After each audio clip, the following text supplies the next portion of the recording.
بعد بسیار سپار میکنیم گفته در ابتدای سوالتان این کار نادرست است. بحث و مناظره سبب بدبینی میشد و وقتی بحث و مناظره آدم ها گپای غلط، غیبت، ظلم میکنند.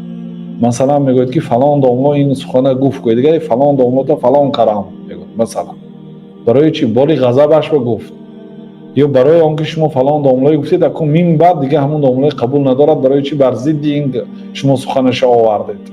این نمیشه. بنابراین اگر علمدار نباشد هر دو آدم بحث نکنند.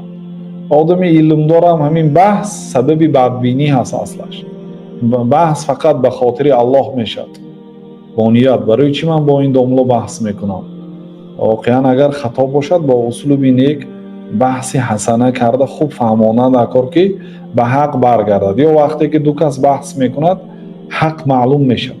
برای که یک آدم کتاب میخواند شاید یک چی میفهمد، لیکن وقتی بحث میکند در وقت بحث حقیقت را میفهمد.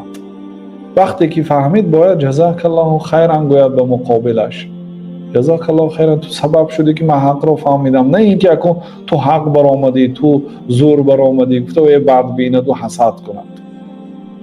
یک روایت هست بعضی ها نقل میکردن که امام ابو حنیفه بسیار بحث میکردن، فرزندشون هم بینن بحث دارد حماد، بعد نهی کردن گفتن که با مردم سپار نکن، یعنی بحث نکن، کشاکشی نکن. بعد گفت که شما بحث میکنید کو؟ بعد گفتن که آخه من بحث میکنم تا اینکه حق غلبه برآید، تو بحث میکنی تا اینکه تو غلبه برآیی، تو غالب آیی. یعنی بعضی آدم نه فقط بعضی آدم همه میخواد که من غالب برآید، نه حق.